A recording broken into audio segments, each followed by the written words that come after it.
El podcast de Javier Fernández Aguado, una producción de Intelivoz. Formación para comités de dirección.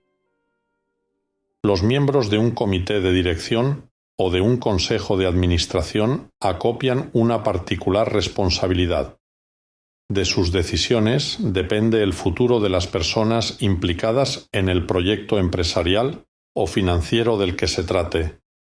Al igual que en un barco, las providencias del capitán, el CEO y de los más altos oficiales pueden marcar la diferencia entre aproar adecuadamente y llegar a puerto o hundirse en las profundidades del océano. Suele repetirse que existen mentiras, grandes falacias y estadística. Esta antigua chanza bulle tristemente con rabiosa actualidad por la tergiversación que realizan algunos felones cercanos. Más allá de ese comportamiento cuasi delictivo, cuando la estadística es sincera, proporciona información relevante. En el caso que nos ocupa, un alto porcentaje de los naufragios empresariales procede de enfrentamientos entre socios. Otro motivo es, en múltiples ocasiones, la ausencia de preparación de los máximos dirigentes. No es siempre andadero contar con quienes puedan aportar verdadero valor a un comité de dirección. Un ejemplo entre muchos. El presidente de un banco me confiaba que había encargado un proyecto de formación con tintes específicos de creatividad e innovación a una escuela de negocios numerada entre las más reputadas del mundo. O al menos así lo proclaman los encargados del marketing de ese centro. Pues bien, en el declinar del segundo día del programa piloto hubo un conato de revuelta contra el último ponente. El mismo que en primera persona me narraba el suceso, tuvo que mediar. Lo que están denunciando, explicó a quien clausuraba la cáfila de docentes, no va solo contra ti, sino contra lo que nos habéis presentado. Yo solicité innovación y creatividad, y el caso más reciente que nos habéis traído para trabajar padece 20 años de antigüedad. Aquella iniciativa quedó abortada. Gracias a Dios, existe un aceptable número de profesionales que, colaborando o no con escuelas de negocios, disponen de la preparación adecuada para contribuir a dar solución a las necesidades de preparación teórica y práctica de altos directivos. El reto es encontrarlos. En febrero de 1828, los ministros Luis López Ballesteros y Francisco Tadeo Calomarde pusieron en marcha la primera escuela de negocios del mundo, reinando Fernando VII. Su primera sede, situada frente a la estación de Atocha, en Madrid, fue criticada en los medios de comunicación de la época por encontrarse alejada del centro de la ciudad.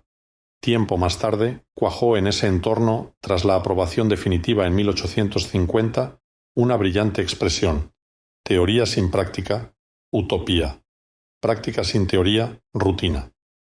La lustrosa locución resume el porqué del éxito de determinados expertos.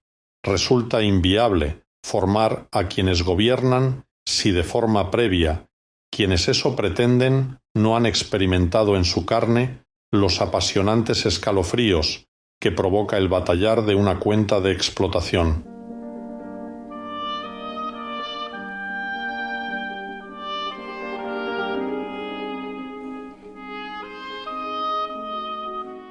Quien no haya sido emprendedor o directivo difícilmente entenderá las necesidades de quienes se dedican en cuerpo y alma a esa función.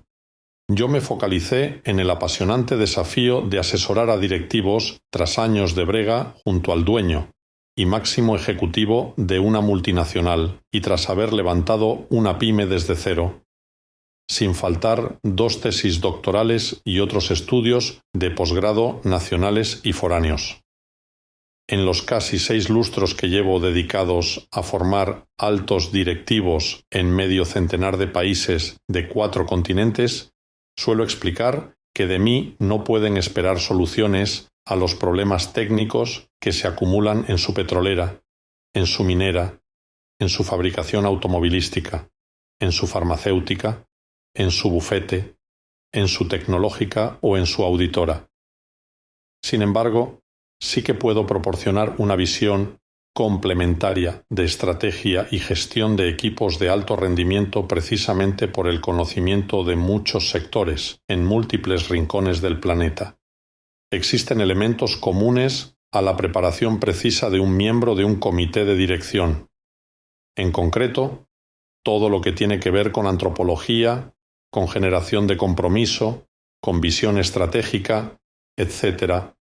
Y por si fuera poco, contamos con inacabables enseñanzas de la historia, sin necesidad, y esto es relevante, de obsesionarse con la aplicación de paradigmas norteamericanos. ¿Cuántas décadas, valga el desahogo, llevan repitiendo promoción tras promoción de una business school? El caso del jefe de policía de Nueva York, que cambió los modelos de los coches del cuerpo tras viajar en uno de ellos con el uniforme al completo. No es preciso desplazarse tan lejos. Resultan colosales las enseñanzas que se pueden obtener del proceso emprendedor de una abulense nacida en 1512. Teresa de Ávila, tras pasar 20 años en una organización, las calzadas del Monasterio de la Encarnación, se transformó en una intraemprendedora que renovó de forma radical un proyecto que acumulaba siglos de historia. Poniéndose el mundo por montera, la intrépida Teresa consolidó, contra viento y marea, 17 fundaciones por toda España. Su iniciativa sobrevive 500 años después y se ha expandido a muchos países. Conocer con detalle su toma de decisiones, las incertidumbres que afrontó, cómo formaba a sus equipos directivos, cómo seleccionaba, cómo gestionó las revueltas internas, etc. Es cuestión de magna importancia.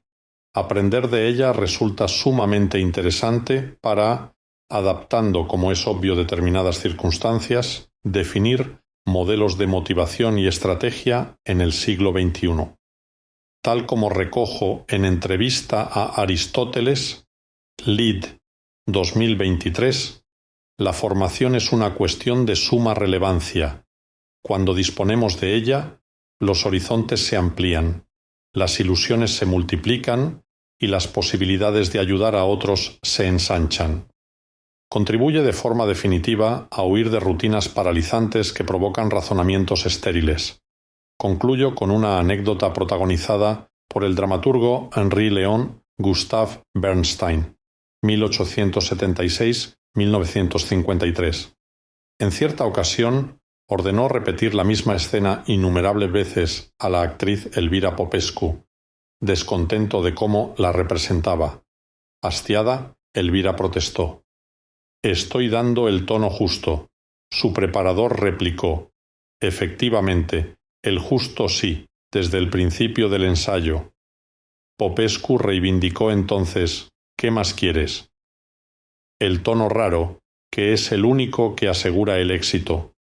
Esto es lo que se espera de un miembro de un comité de dirección.